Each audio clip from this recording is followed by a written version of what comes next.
الحمد لله وكفى وسلام على عباده الذين اصطفى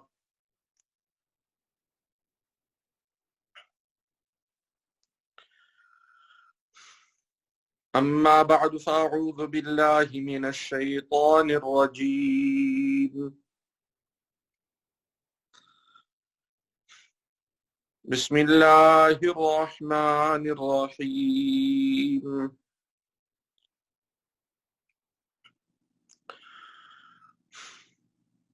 ربنا وابعث فيهم رسولا منهم يتلو عليهم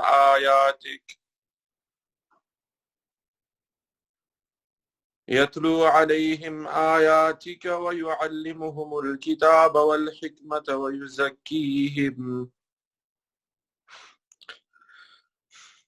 إنك أنت العزيز الحكيم صدق الله العظيم.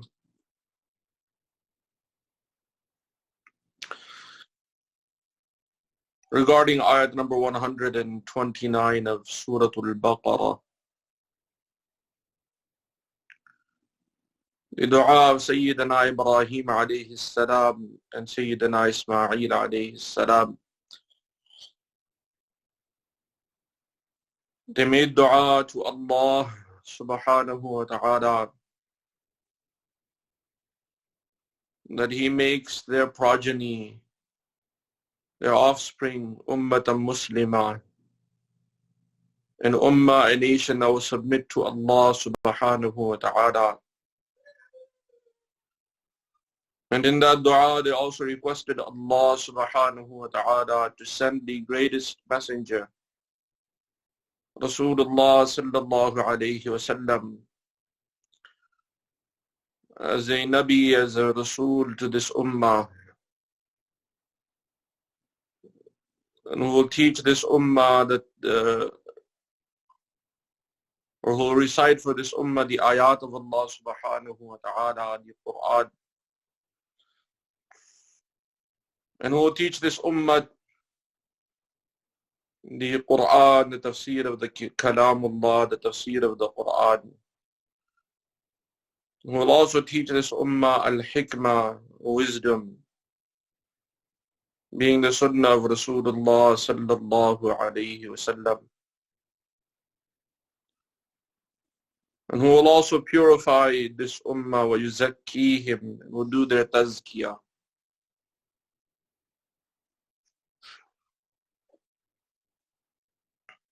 Coming to the aspect of tazkiyah, of purification of the soul, or basically tazkiyatul nafs, the purification of the nafs. This tazkiyah, it has various levels. One is that which is directly related to the jism, the physical body. The physical body, this jism, is that portion which can be detected, can be found by us human beings. First is the external, you can see it, you can feel it. And then there's also the internal system which we can also find and detect.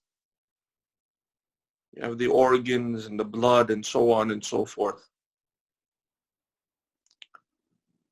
There's a purification of this jism, this physical body also, and we have already gone over that. Tahara, cleanliness, purity. For the external factors of this physical body, it is very, very important as a Muslim to stay and remain in a state of tahara, in a state of purity.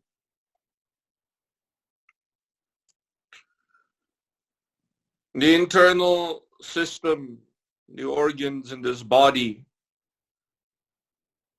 it is very important to also take care of this purification or purifying the internal system of this physical body. That internal system Purification starts from consumption of what is halal and giving up and staying away from everything that is haram. Also in the consumption of halal, one makes a genuine effort to go towards that which is tayyib, which is pure, as opposed to everything else that is halal. But for the physical body, you take care of that diet which is not only halal but also tayyib and pure.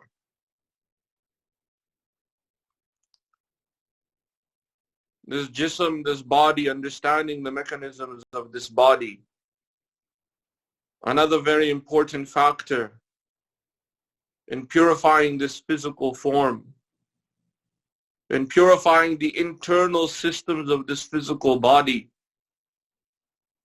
It is very, very, very essential to also take care of fasting. The fasting of the month of Ramadan, this is a faridah, it is a fard. It is an obligation, one must fast.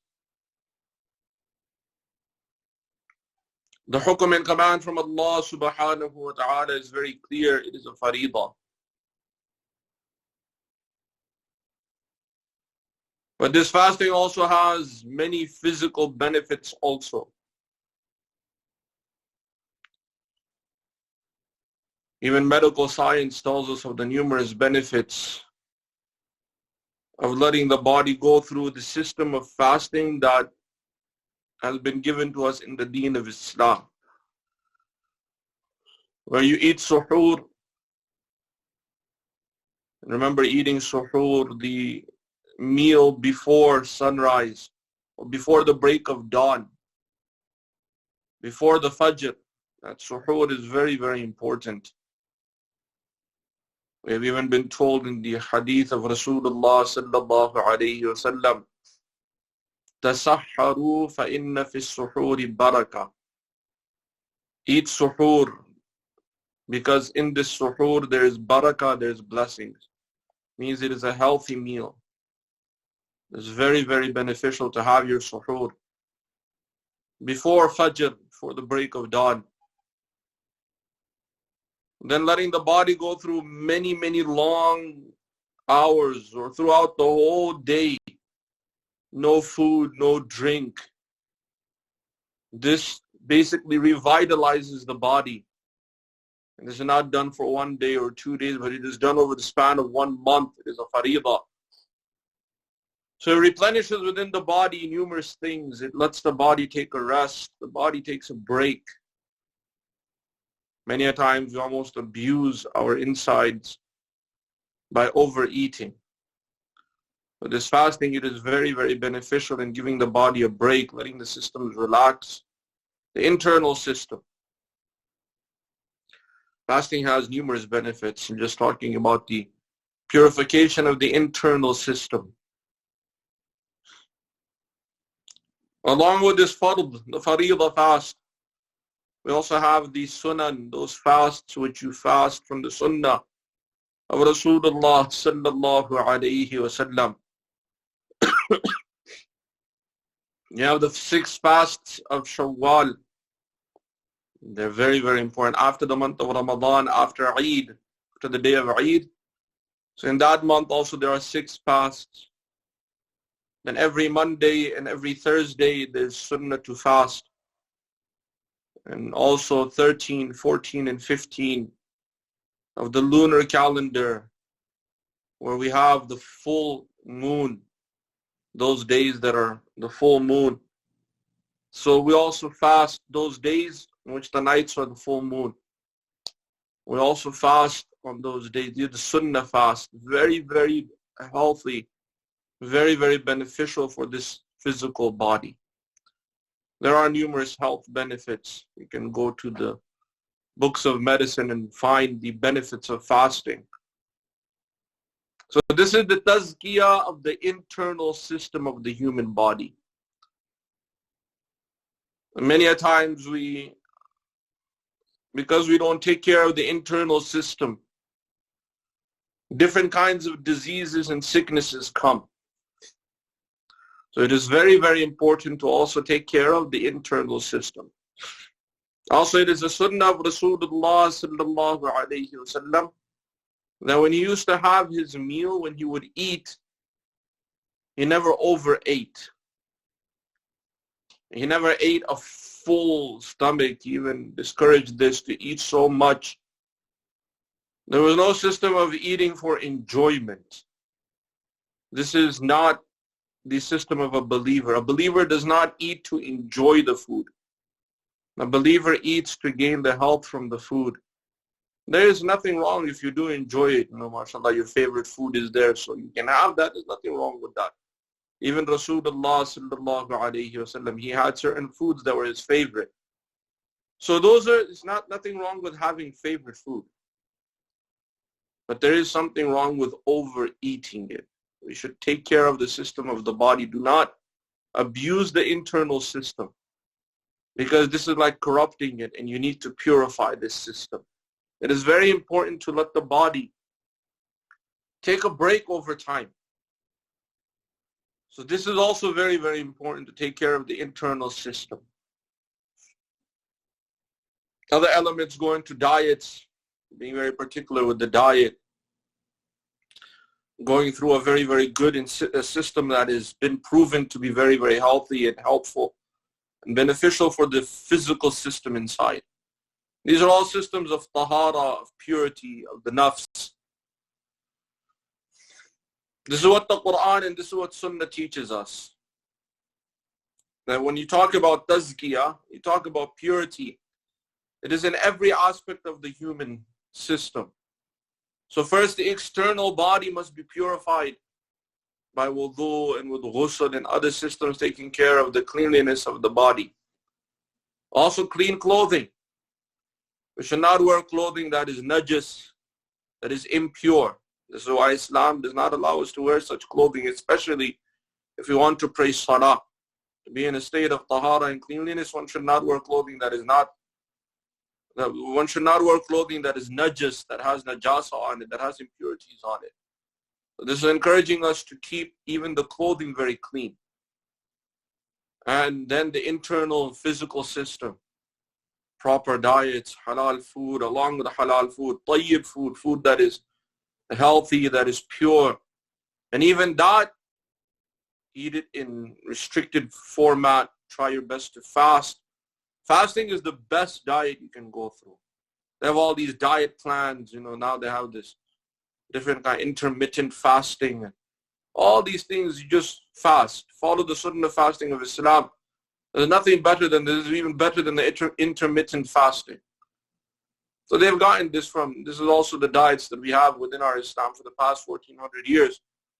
The whole system of fasting is very similar to this intermittent fasting. You eat for an X number of hours, and then for a prolonged period of time, you do not eat. And this is very, very healthy for the body. It also revitalizes, it gives you energy.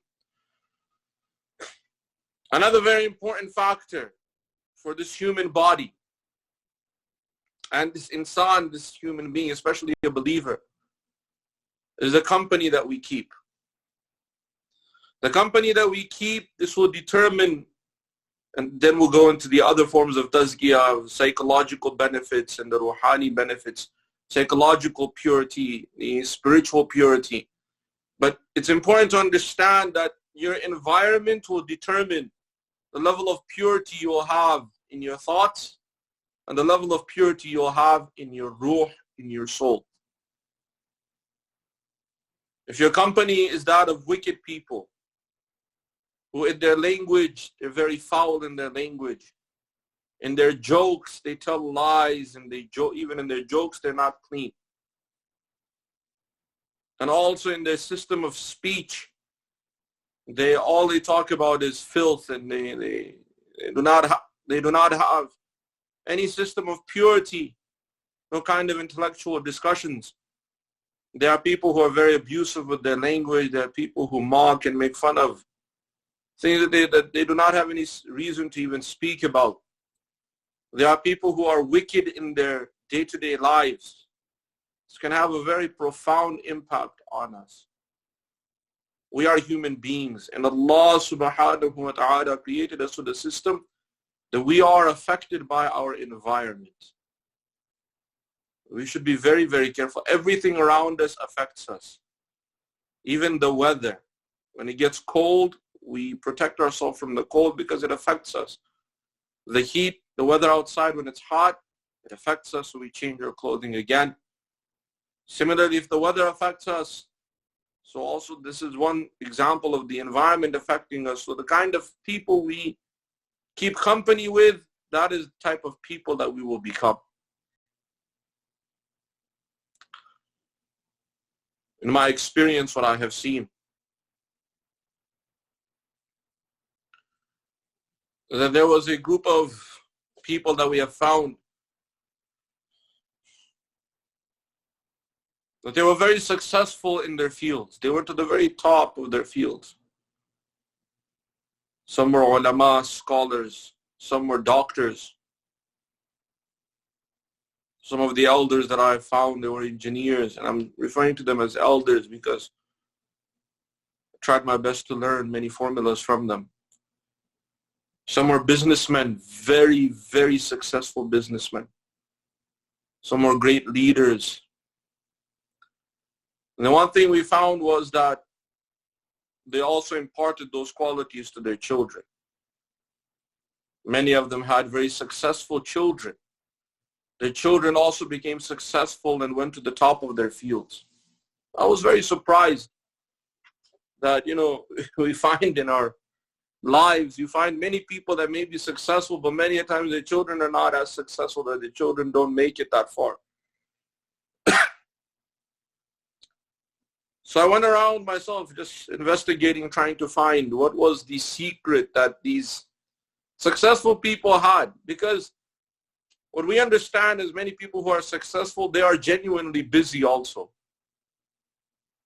Many people claim they're busy. And successful people, they never say they're busy, But you look at the life of successful people, they're very busy. They hardly have time for vacation. They hardly have time for break, or even many of them hardly have time to rest, let alone spend time with their children, or let alone spend time. I was wondering, I said, how did these successful people, how did their children become successful? They don't say that they're busy. That's one thing you find. The language of successful people, they hardly use negative language. They don't claim that they're too busy or they're too tired. But generally, you can find in their life, you can see how busy they are. On the flip side of the coin, you have many who claim they're busy and they're tired and they're this and then that. And when you find out the reality, they're not as busy as they claim to be. So these successful people, we found that they were very busy. How did their children become so successful? They hardly had much time to spend with their children.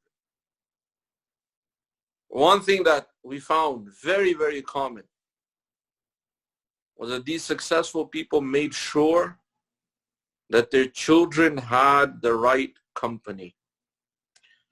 Many of them would allow their children to have friends that were older than them but successful, and made sure that their children are in the same kind of friends, that their friends also had the same mindset and the same goals towards which they wanted their children to go to. And that was one of the things that we found with these very, very successful people. Many of the ulama, when they wanted their children to also be great ulama, they made sure that they made for their children certain friends that they had the same kind of mindset, very righteous. Same with the businessmen. They made sure that the children either kept their company or and they were very, very particular about allowing their children to have friends. And one thing was that the parents were the best friends of their children. That's one thing that I also found. That the successful children, those of the children become successful, they have a very unique relationship with their parents. Of course, at one point when they're a little bit younger, then the parents are much more strict and a little more, very strict lifestyle they have. But eventually a time comes where the children become best friends with their parents. And that becomes a very, very profound, has a very profound impact on the success of the children. So this is very important to remember. So company, keeping the right company, keeping good company, has a profound impact on the success of a person. There's a beautiful example we were given. A person who walks through smoke a human being, there's a fire, and he walks through the smoke, he'll come out on the other side smelling like smoke. That smoke will stay on him. And the same person walks through a perfume shop and that people have all the perfume in the air and it smells really good, and he walks right through the perfume shop. He'll come out on the other side of the perfume shop smelling very nice, even if he did not spray anything on himself. Why? Because the environment will rub off on the person. Similarly, if you go through evil company, you'll come out of that evil company, you'll be affected. It'll rub off on you. Similarly, if you go through good company, like going through a perfume shop, even you don't interact with anyone, but that environment will have a profound, and it'll rub off on you. And it changes, even the air you breathe will change you. It's amazing. I remember we made a trip to Pakistan. I'm only sharing this with you because and I'm sure all of you can agree, those of you who are from this place called back home.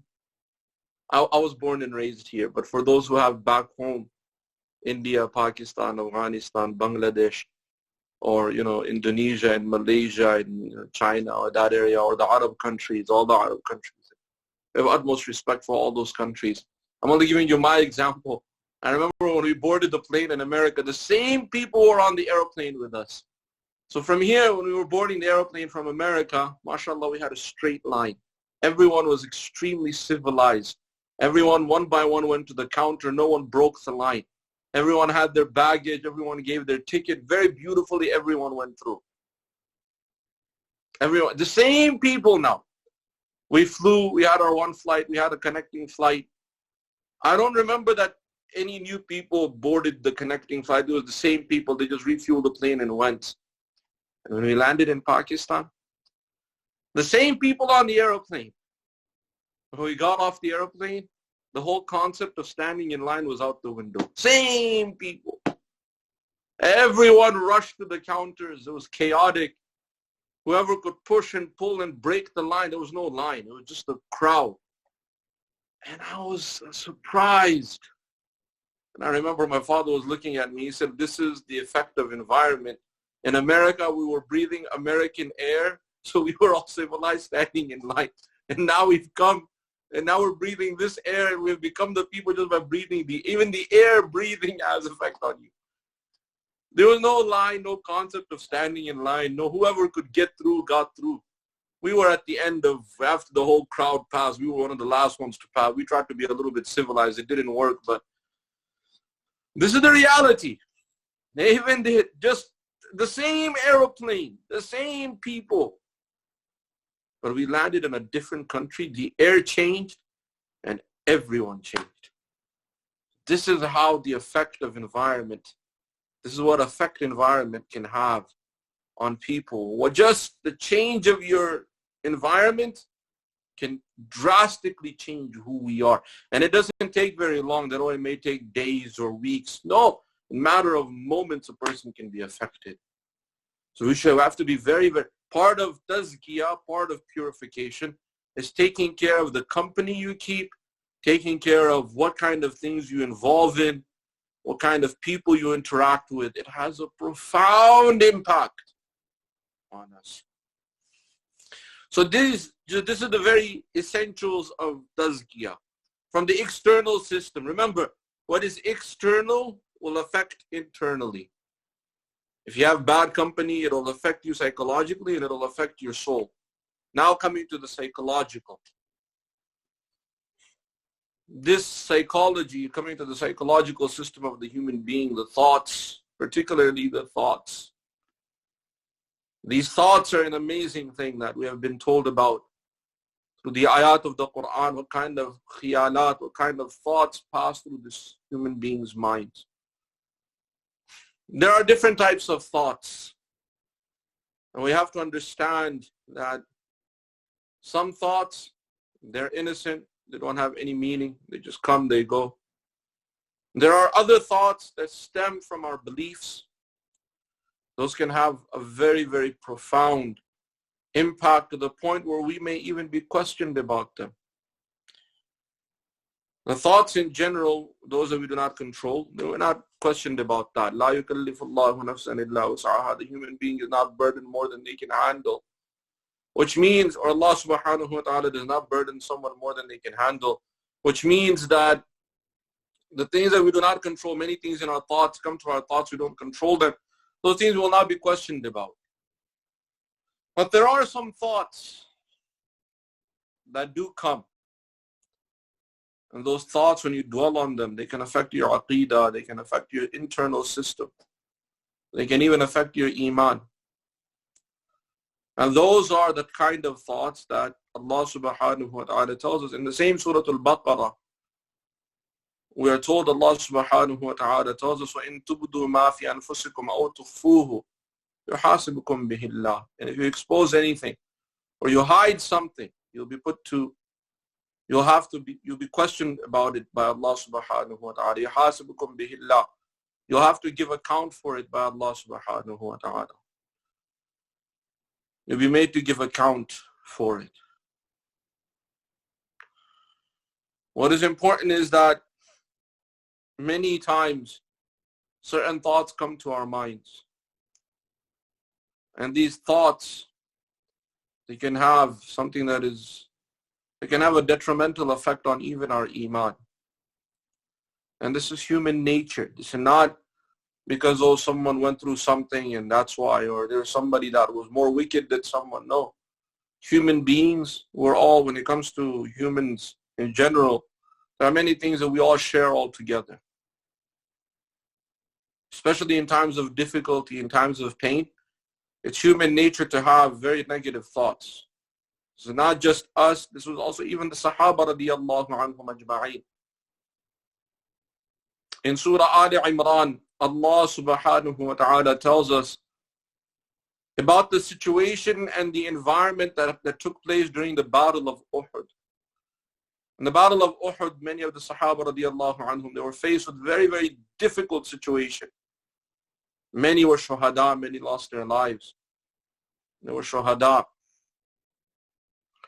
But even those that were not shuhada at that moment of utter chaos, for those who are familiar with the seerah, you can read the details of it in seerah, what really happened. I'm just going to explain one portion where when Khalid bin Walid, who at that time had not accepted Islam, he came from behind the pass and he attacked the Muslims from behind. He attacked the Sahaba radiallahu anhum from behind. And a message was sent to the Quraysh and Kuffar who were running away to turn around and attack the Muslims from the front. So the Muslims were kind of sandwiched in between the Kuffar. And this was almost at the end of the battle. In the very beginning of the battle, it almost seemed that the Muslims had won. The Quraysh had run away, but they were told to come back. And Khalid ibn Walid led another army coming from behind. At that moment when the Sahaba radiallahu anhum, they were faced with such difficult situation, death behind them, death in front of them, there was nowhere to run. They were forced to fight for their life. In all that chaotic situation, difficulty after difficulty, ghamman bi ghammin, Allah subhanahu wa ta'ala uses the terms in the Quran, hardship upon hardship, difficulty on difficulty. But in all of that stressful situation, we're human beings. So Sahaba radiallahu anhum, some of them, some thoughts even came into their minds. Allah subhanahu wa ta'ala speaks about this in Surah Al-Imran to make it clear that the Sahaba radiallahu anhum, the companions of Rasulullah sallallahu alayhi wa sallam, they were also human. Allah subhanahu wa ta'ala tells us, ثُمَّ أَنزَلَ عَلَيْكُم مِّن بَعْدِ الْغَمِّ أَمَنَةً نُعَاسٍ يَغْشَىٰ طَائِفَةً مِّنكُمْ وَطَائِفَةٌ قَدْ أَهَمَّتْهُمْ أَنفُسُهُمْ يَظُنُّونَ بِاللَّهِ غَيْرَ الْحَقِّ ظَنَّ الْجَاهِلِيَّةِ. Allah subhanahu wa ta'ala sent down a tranquility on some of the Sahaba radiallahu anhum. They calmed down in that situation of chaos. They were able to compose themselves and control themselves. But there were other Sahaba radiallahu anhum who in that chaotic situation, that extreme situation, يَظُنُّونَ بِاللَّهِ غَيْرَ الْحَقِّ ظَنَّ الْجَاهِلِيَّةِ. They started having such thoughts about Allah subhanahu wa ta'ala that were not appropriate. They were thoughts of jahiliyyah, of ignorance. Allah subhanahu wa ta'ala forgave them for that. But it was to make clear that as human beings, sometimes, in times of difficulty, it's human nature to sometimes have certain thoughts.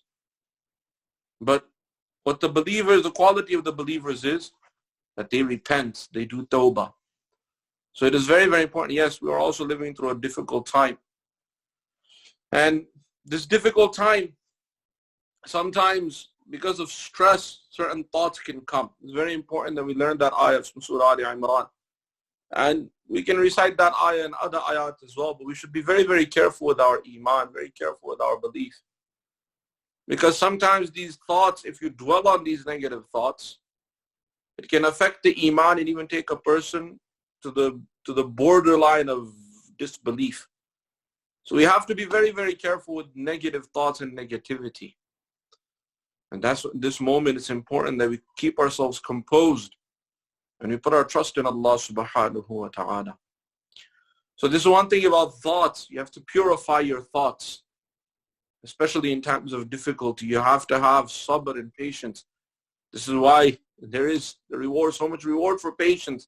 Patience doesn't come in times of ease, it comes in times of difficulty. So those who are patient and optimistic, find the optimism in whatever is going on. Find hope in whatever difficulty we might be facing. Because that is what will render so much reward for us. But if we stay negative and even allow negative thoughts to affect our iman, then on the Day of Judgment we may have to give an account for that. So this is very, very important for us to understand and remember that one of the things of purifying the thoughts, tazkiyatun nafs, purity of thoughts starts from staying away from negative thoughts. Inshallah, we'll go more in detail in this. May Allah subhanahu wa ta'ala give us understanding and give all of us the tawfiq to practice His deen. Alhamdulillahi Rabbil Alameen. Wassalatu wassalamu ala Sayyidil Mursaleen wa ala alihi wa ashabihi ajma'een. ربنا تقبل منا إنك أنت السميع العليم وتب علينا إنك أنت التواب الرحيم. اللهم نور قلوبنا بالقرآن وزين أخلاقنا بالقرآن ونجنا من النار بالقرآن وادخلنا في الجنة بالقرآن. اللهم اجعل القرآن لنا في الدنيا قرينا وفي القبر مونسا وعلى الصراط نورا وفي الجنة رفيقا ومن النار سترا وحجابا. ربنا آتنا في الدنيا حسنة وفي الآخرة حسنة وقنا عذاب النار. سبحان ربك رب العزة عما يصفون وسلام على المرسلين والحمد لله رب العالمين.